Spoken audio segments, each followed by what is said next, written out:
Assalamualaikum dan salam sejahtera. Saya Intan Faiza Umaira binti Rahimi, nombor metrik saya 283411. Untuk tajuk komunikasi antarabudaya, saya akan membentangkan teori Hofstede. Teori Hofstede dicipta oleh Gerd Hofstede pada tahun 1980 untuk membezakan rangka-rangka kerja di setiap negara di antara budaya-budaya mereka. Pada hari ini kita akan bercerita tentang dimensi maskulin versus feminin. Maskulin adalah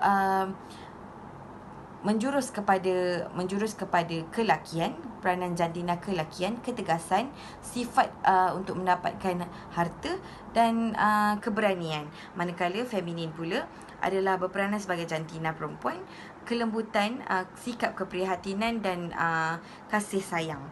Okey, bagaimana budaya Finland ini tercetus dan dikenali ramai adalah pada suatu ketika negara Rusia telah memberi dorongan kepada Finland agar negara Finland menceburi bidang-bidang seni, sains dan juga bidang-bidang lain menggunakan bahasa Finland tersendiri. Daripada situ, bahasa Finland telah diangkat dan menjadikan bahasa Finland adalah sebuah bahasa yang terkenal, walaupun bahasa Finland amat susah untuk dipelajari.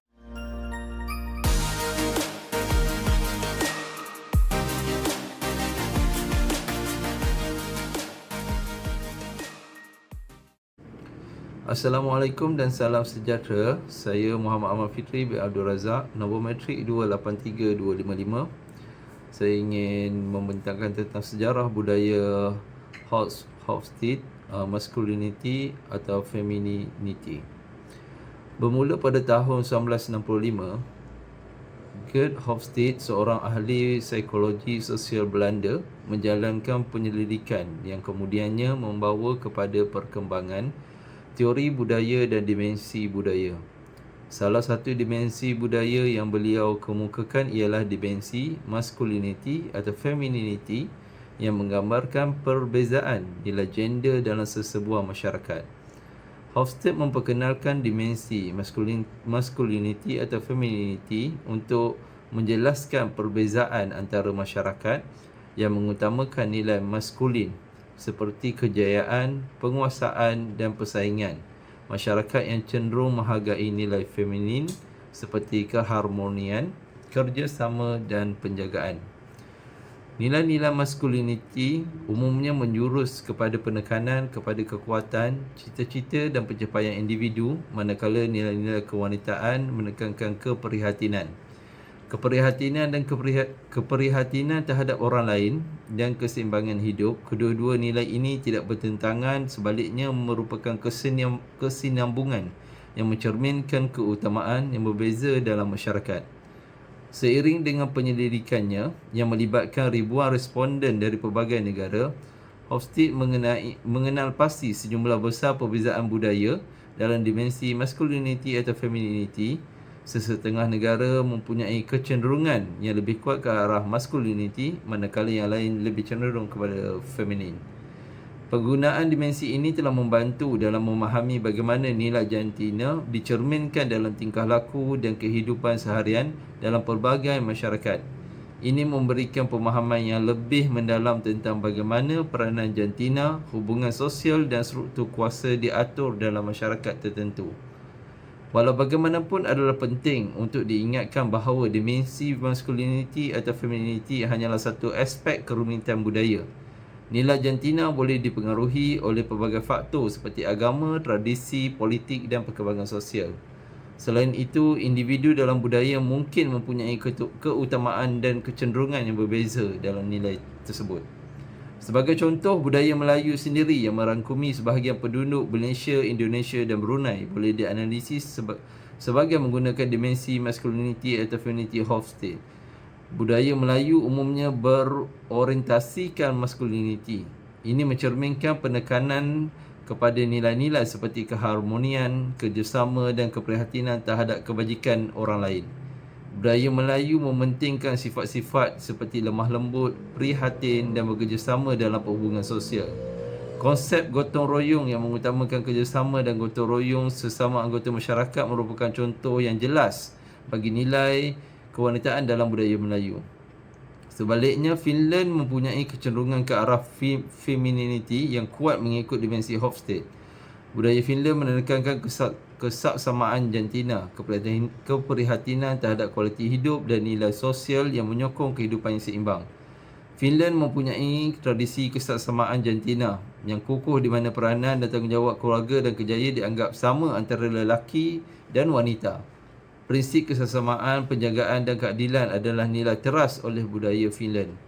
Oleh yang demikian, dimensi masculinity atau femininity Hofstede ini memberikan gambaran yang berguna tentang perbezaan budaya daripada segi nilai jantina.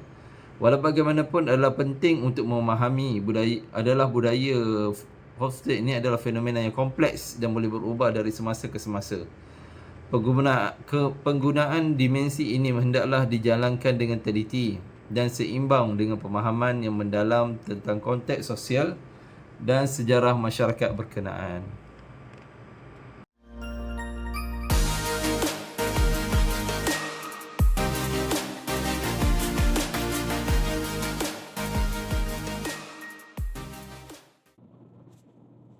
Budaya Finland mempunyai nilai femininity yang lebih tinggi. Dalam budaya Finland, peranan gender mempunyai keseimbangan yang lebih sama rata. Lelaki dan wanita dihargai secara saksama dan mempunyai peluang yang sama dalam bidang pekerjaan, pendidikan dan kehidupan sosial. Budaya Finland menggalakkan kerjasama, kesetaraan dan nilai-nilai seperti perawatan pengetahuan dan pelayanan masyarakat. Lelaki Finland juga terlibat secara aktif dalam tugas domestik seperti penjagaan anak. Dengan itu mengukuhkan imej femininity dalam budaya mereka. Finland adalah negara pertama memberi hak kepada wanita untuk mengundi dan dipilih di parlimen.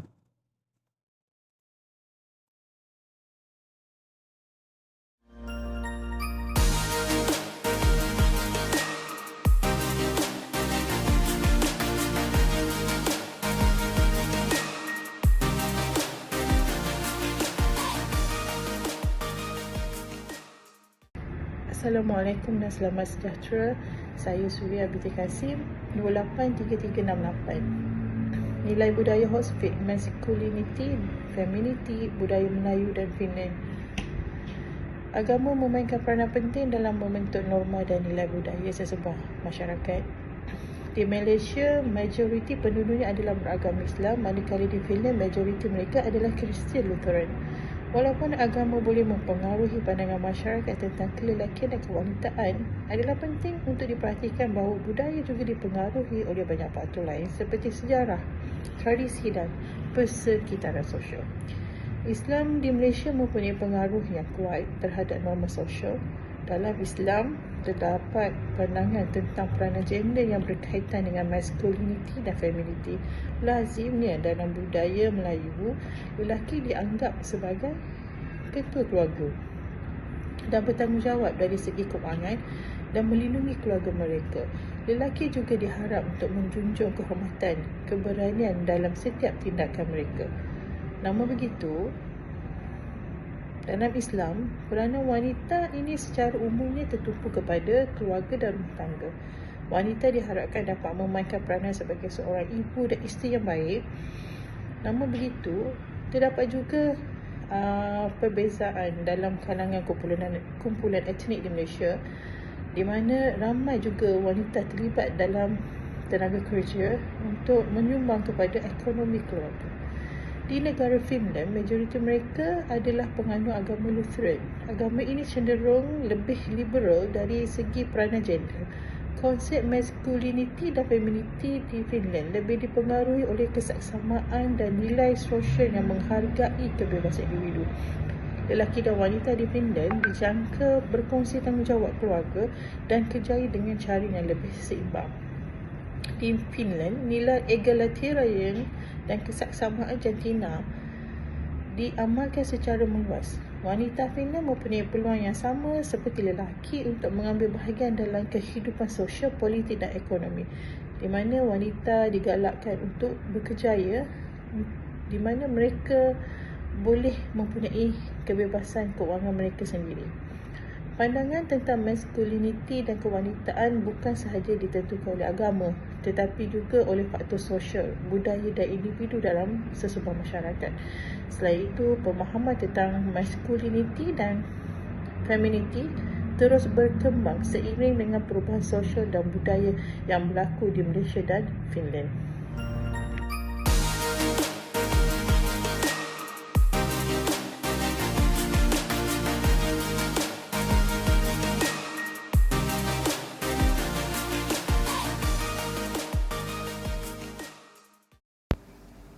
Assalamualaikum dan salam sejahtera. Nama saya Nur Alifah binti Ahmad, nombor matriks 283288. Hari ini akan membincangkan mengenai sistem yang diamalkan oleh rakyat Finland. Rakyat Finland terkenal dengan sikap mereka yang amat mengutamakan nilai-nilai inklusif, iaitu bersikap neutral terhadap jantina dan tidak cenderung dengan gelaran-gelaran tertentu untuk menghargai pencapaian atau kejayaan seseorang itu. Orang Finland mengamalkan sikap kesetaraan gender yang lebih terbuka berbanding negara-negara lain. Namun, nilai-nilai tradisi juga tidak dilupakan. Mereka amat mengalu-alukan penyertaan kaum wanita dalam segala aspek kehidupan, termasuklah dari segi pendidikan, politik, ekonomi dan mengambil bahagian dalam aktiviti bermasyarakat sama ada secara berkumpulan ataupun bersama kenalan rapat. Mereka memiliki rasa tradisi yang kuat dalam mengambil bahagian secara formal ataupun santai, sama ada secara. Konsep kesetaraan gender di Finland didasarkan terhadap keyakinan bahawa mereka semua adalah individu dan harus memiliki hak, peluang, kebajikan dan kewajipan yang sama tanpa mengira jantina mereka. Berikut saya akan senaraikan beberapa aspek penting yang diamalkan ataupun diguna pakai dalam konsep kehidupan seharian rakyat Finland itu sendiri. Yang pertama, kesetaraan dari segi hukuman. Finland memiliki rang undang-undang dan penguatkuasaan yang kuat untuk mendorong kesetaraan gender. Undang-undang kesetaraan gender di Finland pertama kali telah diguna pakai pada tahun 1987 yang memperuntukkan larangan diskriminasi berdasarkan jenis kelamin dalam pelbagai aspek kehidupan termasuk pendidikan, pekerjaan dan juga layanan semasa di publik. Yang kedua, penyertaan politik. Finland amat berusaha dan menggalakkan golongan wanita mereka untuk mengambil bahagian dalam arena dan juga kesatuan politiknya. Negara ini memiliki sistem kuota yang mengharuskan parti-parti politik untuk mencalonkan sebilangan penyertaan golongan wanita dalam jumlah tertentu. Usaha ini dilihat sebagai satu kejayaan apabila perwakilan daripada golongan wanita meningkat sama ada di parlimen maupun di peringkat pemerintahan tertinggi di Finland. Yang ketiga, kesetaraan di tempat kerja. Rakyat Finland amat aktif dalam mendorong kesetaraan gender di tempat kerja. Bayaran upah, kenaikan pangkat dan juga peluang diberi dengan adil dan setara untuk pekerjaan yang dilakukan dan dijamin oleh undang-undang.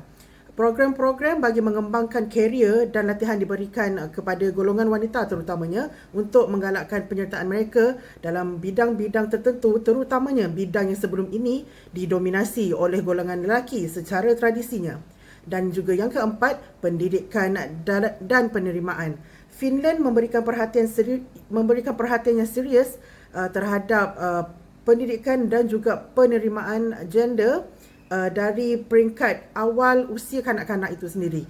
Kurikulum di sekolah mencakupi pelbagai ruang lingkup, isu-isu kesetaraan gender dan penekanan diberikan pada penghapusan stereotip gender dalam pendidikan. Program-program kesedaran dan latihan juga diadakan untuk mengatasi jurang gender dan meningkatkan kesetaraan dalam pelbagai bidang. Meskipun negara Finland telah melakukan pelbagai langkah agresif dan intensif untuk mendorong kesetaraan gender, namun masih terdapat beberapa halangan dan cabarannya yang tersendiri. Begitu juga halnya di negara-negara lain. Gaji, representasi golongan wanita itu sendiri merupakan masalah yang perlu diatasi. Selain daripada itu, pemerkasaan wanita dan juga mengadakan pengumpulan data-data dan statistik secara tepat untuk membimbing golongan wanita ini ke jalan yang sepatutnya agar mereka boleh berdiri di atas kaki mereka sendiri tanpa perlu bergantung kepada mana-mana pihak. Sekian, terima kasih.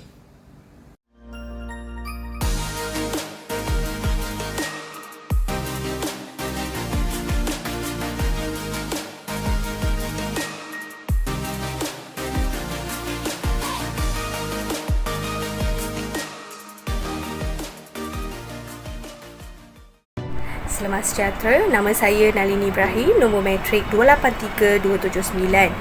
Kesimpulannya pula, nilai-nilai budaya Hofstede, terutamanya dalam konteks masculinity, femininity, memberi kita pandangan yang menarik tentang perbezaan antara budaya Melayu dan Finland. Dalam budaya Melayu, elemen masculinity yang kuat ditemui dengan tumpuan kepada ciri-ciri seperti ketegasan, keberanian dan juga dominasi. Di sisi lain pula, Finland menunjukkan elemen femininity dengan penekanan kepada keharmonian, kebersamaan dan keadilan. Meskipun kedua-dua budaya ini mempunyai ciri-ciri tersendiri, adalah penting untuk menghargai kepelbagaian budaya dan mencari titik persamaan dalam usaha menjalinkan hubungan dan kerjasama antara negara-negara. Dengan memahami perbezaan dan keserupaan dalam budaya, kita dapat memperkukuhkan hubungan antara budaya Melayu dan Finland serta membina dunia yang lebih saling dan memahami dan juga menghargai antara satu sama lain.